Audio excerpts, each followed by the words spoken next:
A gente falava na nossa reunião de produção sobre a possibilidade de haver uma radicalização do Lula. Lembrando que, de novo, né, ele esteve agora com o Putin, né, em meio a Xi Jinping, Dias-Canel, Nicolás Maduro, Mahmoud Abbas, da Autoridade Palestina, um monte de tiranos da África e da Ásia, e agora está lá em Pequim, elogiando o Partido Comunista Chinês, comparando as eleições dele com a Revolução Comunista na China.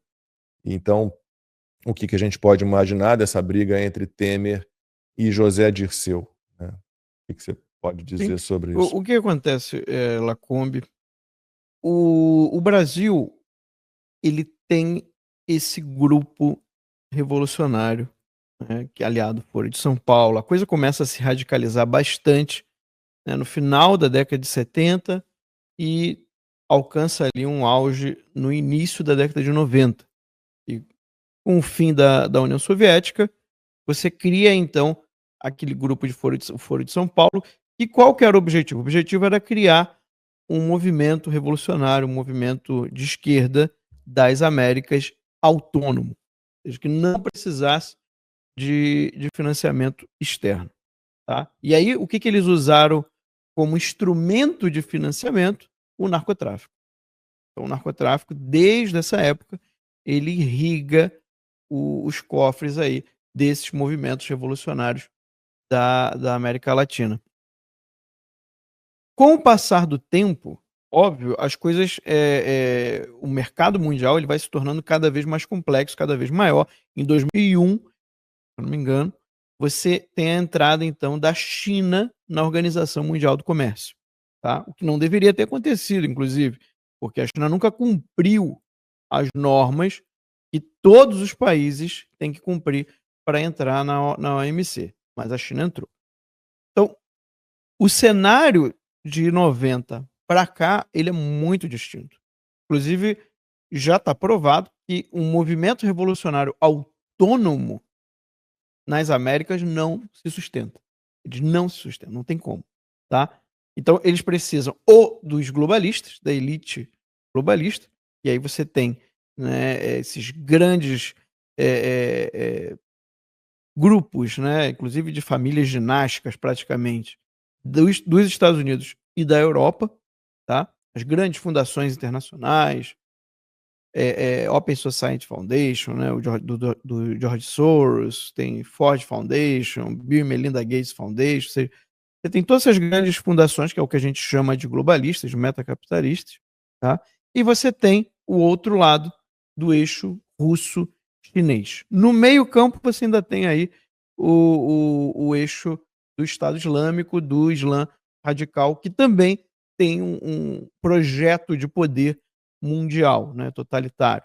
Então você tem esses três grandes projetos e a esquerda, os movimentos revolucionários da América, eles já entenderam que eles não conseguem se manter sozinhos. O projeto do Foro de São Paulo, como ele foi pensado originalmente, faliu. Tá? Não quer dizer que ele acabou. Continua, só que eles entenderam que eles precisam, sim, de financiamento externo. O cenário muda no momento em que, no início dos anos 2000, você tinha ali globalistas e eixo russo-chinês, né, namorando ali. Vamos dizer assim, eles estavam ali muito bem entre os dois, então era fácil agradar os dois lados. Hoje não é mais assim. Hoje você tem uma guerra, tá, declarada entre o lado globalista e o lado do Rússia e China. Aonde é que você vê isso? Ucrânia, Gaza e agora Índia e Paquistão. Parece que teve um cessar-fogo ontem, mas é tão desencontrada a informação desse conflito que é até difícil da gente afirmar alguma coisa, porque a gente fica tentando confirmar os dados que vão saindo, muitas das vezes dados que contradizem o dado que acabou de sair. Né? Ali é bem confuso esse conflito da Índia e Paquistão, mas se mantém aí os dois lados, esses dois grandes players mundiais. Né? E a esquerda ela entendeu que ela precisa se aliar a um deles. Com o Trump nos Estados Unidos, você tem uma mudança em relação aos globalistas. Tá? E aí o que sobrou para o PT? Qual que é o caminho que se abre, assim, que é o caminho mais livre para o PT? Rússia e China. E olhando para o lado do Rússia e China, eles agora estão de mal com os globalistas. Eles já não têm mais o financiamento, eles estão com problema de mercado consumidor, tanto que teve agora o quê? Né, de ontem para hoje nós tivemos a notícia de que conseguiu fechar um acordo para os próximos 90 dias, um acordo de tarifas, né, das taxas comerciais entre China e Estados Unidos. Tá? O acordo, até onde eu vi, me parece beneficiar muito mais os Estados Unidos, mas se você comparar com a situação antes de Donald Trump. Você não tinha taxas de 10%, 30%, e agora você tem. Né? E as taxas chinesas, que eram grandes em relação a produtos americanos, baixaram. Vamos ver como que isso vai sustentar, porque a China ela entendeu também que ela não vive sem o mercado consumidor americano, que é o maior mercado consumidor do mundo. Tá? Ainda mais agora que os Estados Unidos teria fechado um grande acordo com a Índia. Ainda não foi anunciado, né? Mas já se sabe aí por bastidor que fechou um grande acordo com a Índia, lembrando que a Índia é a maior população mundial. Por que eu estou dando aqui essa volta toda? É para vocês entenderem que a Rússia e a China, neste momento, precisam do Brasil. Porque eles estão com problema no mercado consumidor americano e eles estão com problema com a Índia.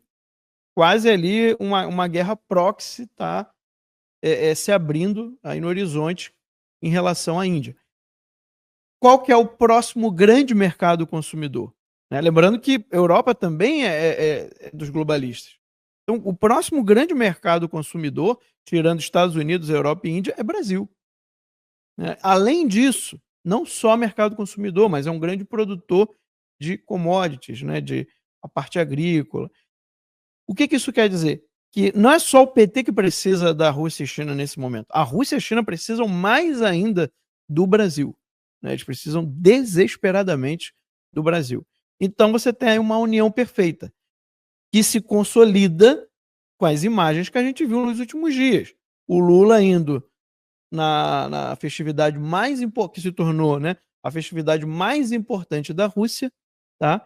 Que é a comemoração da vitória da Segunda Guerra Mundial, que aí eles vão botar lá a vitória sobre o nazismo, que eles usam o mesmo argumento para justificar o quê? A guerra da Ucrânia. Qual que era o argumento que o Putin usou lá no início? Desnazificar a Ucrânia. Desnazificação. Era só para lembrar que ele falou isso na entrevista com o Tucker Carlson. Não, só para lembrar que o Volodymyr Zelensky é judeu. Não é nenhum santo também, não, mas é judeu.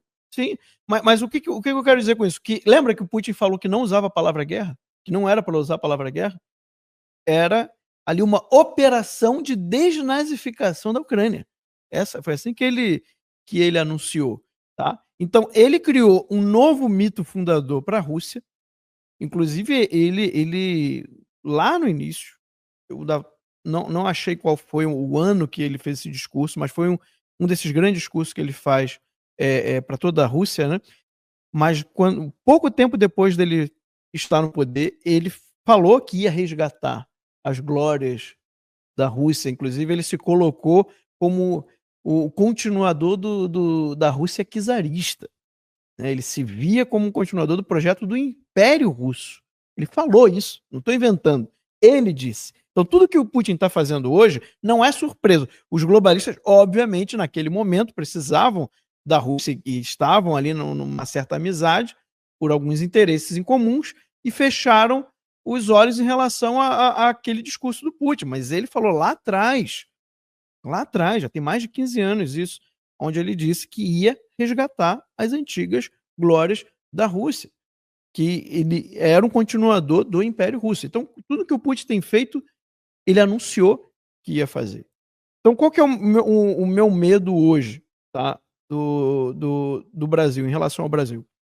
É o PT ter uma união tão forte com a Rússia e a China, e aí eu estou falando de corrupção, financiamento, armamento, tudo que vocês puderem imaginar. Serviço de inteligência, espionagem. E aí o que acontece? Aí você tem uma ditadura Consolidada mesmo, né? Né? Aí não tem saída.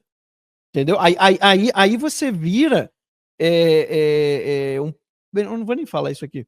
Mas aí seria o grande medo hoje, para mim, o grande risco que o Brasil corre é uma união total entre PT, Rússia e China, e aí acabou. Aí é game over. Então, é bom você ter falado isso, Max, porque assim, por mais que a gente saiba que o Brasil vive uma ditadura, por mais que o Brasil vive uma situação difícil, você tem vias para poder sair desse cenário. Tanto é que, por exemplo, se nós não tivéssemos vias para isso, não existiria aquela matéria que eu cheguei a comentar na reunião com vocês e falei brevemente, acho que na sexta-feira, do Alexandre de Moraes está trabalhando para colocar atuais governadores, como senadores.